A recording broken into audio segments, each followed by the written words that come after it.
Hello আসসালামু আলাইকুম। So কি অবস্থা তোমাদের? সো এই ভিডিওটা তোমার অ্যাডমিশন লাইফের পুরো গেমকে চেঞ্জ করে দিতে পারে। এটা মেইনলি তাদের জন্য যাদের এখন অনেক ভয় করতেছে যে কোচিংয়ে অনেক কিছু পড়ায় ফেলছে, বাট আমি এত কিছু পড়তে পারতেছি না। ঠিক আছে, আমার এক ফ্রেন্ড 3টা 4টা বই পড়ে ফেলতেছে, আমি একটা বই শেষ করতে পারতেছি না, আমি কোশ্চেন ব্যাংকই শেষ করতে পারতেছি না, আমি মেন বই শেষ করতে পারতেছি না। সো তোমার মধ্যে যে ভয়টা তৈরি হয়েছে এটা প্রায় 90% স্টুডেন্টের জন্য একদম সেম, সবারই সেম সিনারিওর মধ্যে আছে। ঠিক আছে, তো এতে করে দেখা যাবে যে তোমার যে পুরো অ্যাডমিশন জার্নি এভাবে চলে যাবে, অ্যান্ড তুমি এই ইনফরমেশনটা না জানার কারণে, হয়তো তুমি এটা জানো বাট তারপরে এটাকে ইউটিলাইজ না করার কারণে তুমি পিছিয়ে পড়বে। ঠিক আছে, সো এইটার মাধ্যমে আমি তোমাকে ক্লিয়ারিফাই করে দিব যে তোমার ক্যাপাবিলিটি যতটুকুই থাকুক, তুমি যদি ওটাকে মোটামুটি ইউটিলাইজ করতে পারো তাহলে কিন্তু তোমার ভালো জায়গায় চান্স হয়ে যাবে। ঠিক আছে, অ্যান্ড ম্যাক্সিমাম এডটেক টিচার যারা আছে বা ভাইয়ারা আছে এই টপিকটা ভালোভাবে ক্লিয়ারিফাই করে না। এটার রিজনও আছে, আমি তোমাকে বলবো। ঠিক আছে, কারণ রিজনটা মেনলি হচ্ছে, আমি তোমাকে বলি, অবভিয়াসলি ভিডিওটা শেষ পর্যন্ত দেখবা তাহলে পুরো জিনিসটা ক্লিয়ার হয়ে যাবে। আমাদের যত কোচিং সেন্টার আছে সবগুলো টার্গেট করে হচ্ছে টপ স্টুডেন্টগুলোকে। যেমন ধরো বুয়েটের মধ্যে টপের মধ্যে যারা থাকে, ডিউর মধ্যে টপে যারা থাকে, সিকিউরেট, বুটেক্স, এমআইএসটি এগুলোর মধ্যে টপে যারা থাকে, আগের দিকে যারা থাকে। ইউনিভার্সিটি কিন্তু আরও অনেকগুলো আছে, তাই না? সো সবগুলো ইউনিভার্সিটিতেই কিন্তু ভালো অপরচুনিটি আছে। আবার আমরা সবগুলো ইউনিভার্সিটিকে ওইভাবে হাইলাইট করি না, প্রথম দিকেরগুলোকে হাইলাইট করি, পরের দিকেরগুলোকে হাইলাইট করি না।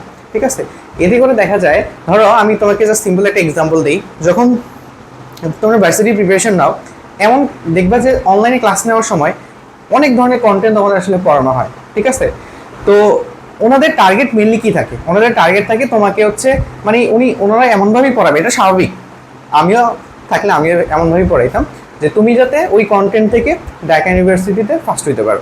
মানে ফার্স্ট হওয়ার জন্য যা যা লাগে সব কিছু এখানে প্রোভাইড করা হবে ওনার লেকচারে, তাই না? বাট সেম লেকচারটা একটা অ্যাভারেজ স্টুডেন্টের জন্য কতটুকু ক্যাপাবল, বুঝো ব্যাপারটা। সো ভার্সিটির প্রিপারেশন সবাই নিতেছে, আমি তোমাকে কখনো ছোট করতেছি না, বাট আমি তোমার ক্যাপাবিলিটির কথা বলতেছি।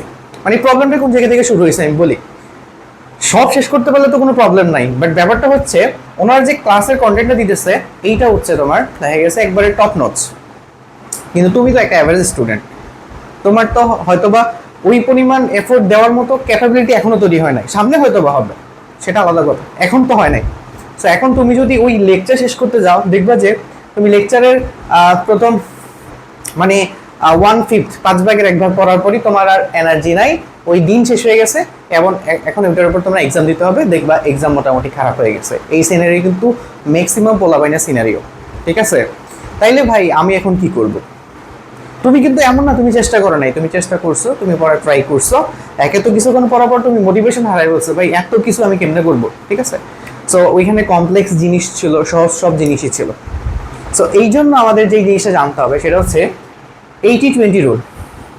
এই রুলটা যদি তুমি জানো, ভাই আমি অত কিছু পড়তে পারবো না, আমি হয়তো 10-12 ঘন্টা পরিশ্রম করতে পারবো না, আমার সিলেবাস অনেক গ্যাপ আছে, আমি শুরু করব, আমি মোটিভেশনটা কিভাবে নিব? যে এখন আমি শুরু করি তো এমন না যে প্রথম ভেক্টর, গুণগত রসায়ন অথবা যে সরলরেখা একদম সব অ্যাডভান্স সব কিছু শেষ করে ফেলবো, এটা তো তুমি পারবা না। পারবা ওদের মতো শেষ করতে? সো পারবা না। তাহলে তোমার আসলে কি করা হচ্ছে? তুমি হচ্ছে এই যে 80-20 রুলসটা ফলো করো। কীরকম এটা আমি তোমাকে বলি। 80-20 রুলস যেটা বলে, এই রুলসটা তোমাকে সকল কম্পিটিটিভ এক্সামে হচ্ছে ভালো করার জন্য বিগেস্ট সাজেশন। ঠিক আছে, যেমন একটা কথা মনে রাখবা, 3টা জিনিস ক্লিয়ার করি।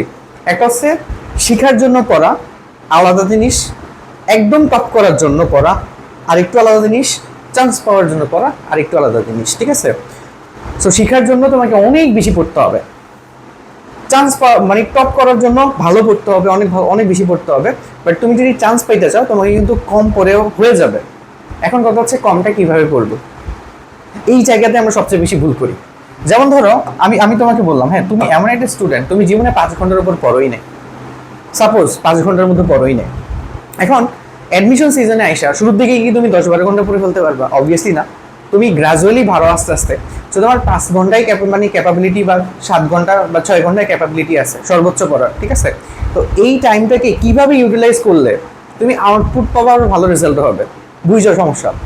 ধরো তুমি ঝামেলাটা কোন জায়গা থেকে হইতেছে আমি বলি। তুমি ধরো ম্যাক্সিমাম এটা হলো 5 ঘন্টা পড়তে পারো। ঠিক আছে, এখন তোমার ভাইয়া ভেক্টর শেষ করাইছে, ঠিক আছে, অনলাইনে ভেক্টর শেষ করাইছে, এটার উপর ধরো খুব হাইলি খুব অ্যাডভান্স ক্লাস নেওয়া হয়েছে, খুব ভালো ক্লাস। এখন এই ভেক্টর, যেহেতু তুমি অ্যাভারেজ স্টুডেন্ট, তোমার হয়তো বা একাডেমিক অত ভালো করে পড়া হয় না, সো এখন যখন তুমি ভেক্টরটা শেষ করবা তোমার কিন্তু টাইম লিটারালি বেশি লাগবে। যে ভালো স্টুডেন্ট তার যদি 5-6 ঘন্টা লাগে, তোমার লাগবে 10-12 ঘন্টা। এখন সমস্যা কি হবে, তুমি এটার হাফ শেষ করতে পারছো, সাপোজ হাফ শেষ করতে পারছো, প্রথম থেকে হাফ, বাকি কন্টেন্ট তোমার বাদ। সো এখন এক্সাম দিবে, এক্সাম খারাপ হবে।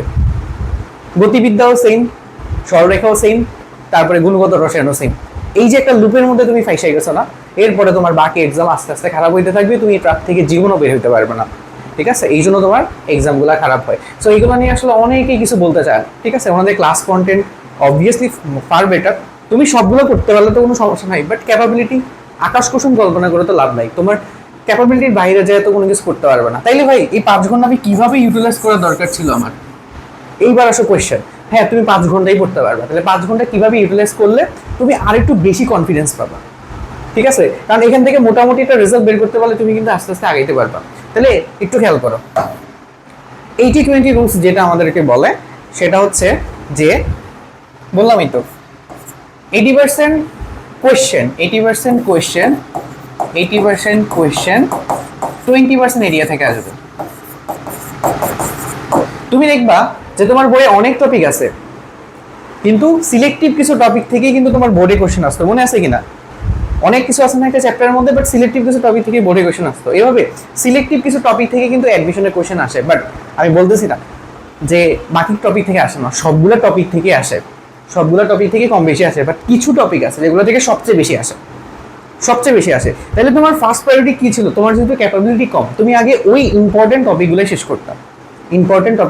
করতাম, কিরকম আমি বলি, যে তোমার কাছে 5 ঘন্টা ক্যাপাবিলিটি ছিল, তাহলে ভেক্টরের মধ্যে সবগুলো টপিকই মোটামুটি ইম্পর্টেন্ট। আচ্ছা, তুমি কি করবা? ভেক্টরের আমি অত কিছু করতে পারবো না ভাই, আমার কাছে কোশ্চেন ব্যাংকটা আছে, আমি কোশ্চেন ব্যাংকটা সলিউশন করবো। কোশ্চেন ব্যাংক, খেয়াল করো। সো কোশ্চেন ব্যাংক তুমি যখন সলিউশন করতে যাবা, ঠিক আছে, তুমি ক্লাসটা মোটামুটি করছো যতটুকু সম্ভব, কোশ্চেন ব্যাংক যখন সলিউশন করতে যাবা, এখন তোমার দেখবা মোস্ট ইম্পর্টেন্ট জিনিসগুলো তোমার প্র্যাকটিস হয়ে গেছে। ঠিক আছে, তুমি হয়তো অ্যাডভান্স কোনো কিছু করো নাই যেগুলো ভাই করাইছে, বাট কোশ্চেন ব্যাংক যখন তুমি প্র্যাকটিস করে ফেলছো, তোমার কিন্তু ভালো একটা প্রিপারেশন হয়ে গেছে, কারণ এই টপিকগুলো থেকে 80% ক্ষেত্রে আবার ঘুরে ঘুরে কোশ্চেন আসবে। আবার দেখবা কোশ্চেন ব্যাংকের মধ্যে যে টাইপ ওয়াইজ যে তোমাকে ভাগ করা আছে চ্যাপ্টারগুলো, কিছু টাইপ বেশি বেশি আসতেছে, তুমি টাইপগুলো বেশি বেশি প্র্যাকটিস করে ফেললা, তুমি যখন পড়তেছো ওই টাইপটা বেশি প্র্যাকটিস করে ফেললা, তাহলে ওই টাইপটা আবার কিন্তু কোশ্চেনে তোমার রিপিট হবে সামনে পরীক্ষায়, ওই জায়গাগুলো থেকে বেশি কোশ্চেন আসে। সো সেম 20% জায়গা থেকে ম্যাক্সিমাম কাভার হয়ে গেল। ঠিক আছে, এবার চিন্তা করো তুমি আগে কি করতা, তুমি হয়তো বা ফুল লেকচার কমপ্লিট করতে করতে অর্ধেক করেই তোমার শেষ, তুমি কিছু করতে পারতা না। এখন কি করলো, কোশ্চেন ব্যাংকটা সলিউশন করলো, যে টপিকগুলো সবচেয়ে বেশি ইম্পর্টেন্ট ওইগুলোর মধ্যে টাইমটা একটু বেশি দিল, 5 ঘন্টার মধ্যেই কিন্তু তোমার সবকিছু হয়ে যাবে। ঠিক আছে, 5 ঘন্টার মধ্যেই কিন্তু সবকিছু হয়ে যাবে। সো এইভাবে যদি তুমি কন্টিনিউ করতে পারো, দেখা গেছে যে তোমার কনফিডেন্সটা কিন্তু অন্য লেভেলে চলে যাবে, আস্তে আস্তে ইমপ্রুভমেন্টে যাও। তারপরে কোশ্চেন ব্যাংক সলিউশন করার পরে এটা শেষ করার পর যে টাইম থাকে, এবার একটা টপিক ধরে টপিকের ডিপে যাও। নিয়ম আছে ভাই, একবারে এক ক্লাসে তুমি সবকিছু শেষ করতে পারবে না। ঠিক আছে, তুমি টাইম আছে, এবার যে কোনো একটা টপিক ধরে ওটা ডিপ কিছু কোয়েশ্চেন সলিউশন করো, অন্য বই থেকে অ্যাডভান্স কিছু প্রবলেম সলিউশন করো। ঠিক আছে, এইভাবে করতে পারো। বুঝা গেছে আমি কি বলতে চাচ্ছি? সো এইটা হচ্ছে তোমাদের, এখন ম্যাক্সিমাম স্টুডেন্টের কিন্তু সেম সমস্যার মধ্যে পড়তেছে, তো এই থিওরিটা তুমি অ্যাপ্লাই করতে পারো, তাহলে দেখবা অনেকটা ইফিশিয়েন্ট হয়ে যাবে। এবার একটু শেষ করি। এইবার তোমরা হচ্ছে মানে নর্মালি হচ্ছে মানে কি বলে, ফুল সিলেবাসে এক্সাম দিতেছো, তো ম্যাক্সিমামে যে প্রবলেমটা হবে, তোমাদের সিলেবাস কিন্তু শেষ হবে না। আবার বুঝাই দিয়ে, সিলেবাস শেষ হবে না। সিমিলারলি আরেকটা কথা বলি, হ্যাঁ, খুবই ইম্পর্টেন্ট কথাটা কিন্তু চলে আসতেছে। তোমার ধরো যে যতগুলো চ্যাপ্টার আছে, আমি ফিজিক্সের কথা চিন্তা করি, ফিজিক্সের চ্যাপ্টার কয়টা? ফিজিক্সের চ্যাপ্টার হচ্ছে তোমার 21টা। তো ফার্স্ট সেকেন্ড দুইটা মিলা 21টা চ্যাপ্টার তোমাকে সবগুলোই পড়ে যেতে হবে। এবার আমি তোমাকে একটু ক্লিয়ার করি কি করবা। যে সবচেয়ে মানে যে টপার ও হচ্ছে 21টা খুব ডিপ লেভেলে শেষ করবে, খুব ডিপ লেভেলে শেষ করবে। ও সব কিছু পড়ছে ভাই, ও হচ্ছে অ্যাডভান্স প্রবলেম সলভ করছে, সব কিছু পড়ছে। বাট তুমি তো একটা অ্যাভারেজ স্টুডেন্ট, তুমি কি করবা? তুমি কি এরকম করবা, হ্যাঁ আমি ওর মতোই পড়বো, বা আমাকে যে ক্লাসে কন্টেন্টটা দেখা হয়েছে আমি কন্টেন্টটা পড়ার ট্রাই করবো, তাইলে দেখা যাবে কি জানো, তুমি 11টা চ্যাপ্টার খুব ডিপ লেভেলে শেষ করতে পারছো। 11টা না, আরো কম, হ্যাঁ তো পারবে না। দেখা গেছে তুমি 7 থেকে 8টা খুব ডিপ লেভেলে শেষ করলা, ঠিক আছে, তারপরে আরো 7 থেকে 8টা নর্মাল, এন্ড আর কয়টা থাকে? আর যে 6 থেকে 7টা হচ্ছে আনডান, শেষই হয় না। খেয়াল করো সিচুয়েশন কি তোমার, সিচুয়েশনটা কোন লেভেলে যায় দাঁড়াইছে একটু খেয়াল করো। সো 6 থেকে 7টা চ্যাপ্টার তুমি পড়োই নাই। এখন কি হবে দেখো, এই 6 থেকে 7টা চ্যাপ্টার থেকে কিন্তু ইজি কোশ্চেন আসবে না? আসবে কি না? হ্যাঁ। এই যে 7 থেকে 8টা চ্যাপ্টার তুমি পড়ছো, এগুলো থেকে কিন্তু ইজি কোশ্চেন হার্ড কোশ্চেন আসবে। এগুলো থেকে হার্ড কোশ্চেন কতগুলো আসবে? কম, 20% হার্ড কোয়েশ্চেন আসবে বা 10% হার্ড কোয়েশ্চেন আসবে। আর এখান থেকে দেখা গেছে 30 থেকে 40% ইজি কোয়েশ্চেন আসতো। খেয়াল করো। সো কম্পারেটিভলি হিসাব করে, কারণ এই 6 থেকে 7টা চ্যাপ্টার থেকে ইজি কোয়েশ্চেন থাকবে। এখন এই যে ডিপ পড়তে যায় তুমি যে সময়টা নষ্ট করছো, সেই সময়টা যদি 6 থেকে 7টা চ্যাপ্টার দিতা, এখান থেকে হয়তো বা ডিপ লেভেলে পড়ার কারণে তুমি 2 থেকে 3টা অ্যান্সার করতে পারতেছো। সেই সময়টা এখানে দিলে তুমি আর 5 থেকে 6টা তুমি অ্যান্সার করতে পারতো। বুঝাতে পারছি ডিফারেন্সটা কোন জায়গায়? সেম টাইম দিতেছো বাট ইউটিলাইজেশন হচ্ছে না। সো আমি জাস্ট যেটা বলতেছি, তোমার ফ্রেন্ড 21টা চ্যাপ্টার পড়বে, তুমি 21টা চ্যাপ্টার পড়বে। ও হয়তো অনেক ডিপ লেভেলে পড়তে পারে, তুমি ডিপ লেভেলে না পড়তে পারলে অ্যাটলিস্ট বোর্ডে মানে হলো বেসিক যে জিনিসগুলো আছে ওগুলো যাতে জানো। বেসিক জিনিসগুলো জানলে দেখবা তোমার অনেক পার্সেন্টেজ কমন চলে আসতেছে। ঠিক আছে, ওই যে দেখবা ওই 20% জায়গা থেকেই তোমার 80% কোশ্চেন চলে আসে। বুঝা গেছে? এইটা শেষ করার পরে যখন তুমি আস্তে আস্তে টাইম বাড়াবা, তখন হচ্ছে হ্যাঁ আবার ব্যাকে আইসা এবার তুমি আর একটু ডিপে যাও, ভেক্টরে একটু ডিপে যাও, গতিবিদ্যা একটু ডিপে যাও, নিউটনিয়ান বলবিদ্যা একটু ডিপে যাও। এভাবে ডিপে চাইতে কয়েকবার রোটেশনে ডিপে যাও, তাইলে তোমার কাছে দেখবা যে পুরো জার্নিটা অনেক বেশি স্মুথ হয়ে গেছে। বুঝা গেছে? সো শেষ করার মানে হচ্ছে খুব ভালোভাবে শেষ করবা, কোনো সন্দেহ নেই। যে কোনো চ্যাপ্টারে খুব ভালোভাবে শেষ করতে হয়, অ্যাডভান্স পড়তে পারলে ভালো। বাট এখন তোমার কাছে যে ফোকাসটা থাকবে সেটা হচ্ছে আমি ইম্পর্টেন্ট দিককে একটু বেশি ফোকাস করবো, যাতে আমি কনফিডেন্স থাকি এক্সামগুলো যাতে একটু ভালো হয়। আর ফার্স্ট অফ অল আমার এখন টার্গেট থাকবে সিলেবাস শেষ করা। তোমাদের ম্যাক্সিমাম কিন্তু সিলেবাস শেষ হয় না। সিলেবাস শেষ করতে পারলেই, রিভিশন করে মনে রাখতে পারলেই দেখবে অনেক জায়গায় তোমার চান্স হয়ে গেছে।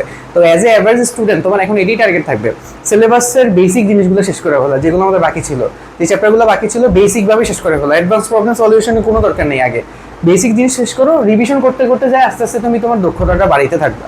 ঠিক আছে? হ্যাঁ, তোমার হয়তো বা দেখা গেছে হ্যাঁ তুমি এখন তোমার সিচুয়েশন অনেক খারাপ, তুমি অনেক ট্রাই করে দেখো, এইভাবে ট্রাই করতে থাকো, হয়তো বা তোমার ডিউ সাস্ট হবে না, বাকি ইউনিভার্সিটি তো আছে তোমার জন্য। সো ওইগুলো দেখবে ইজিলি হয়ে যেতেছে।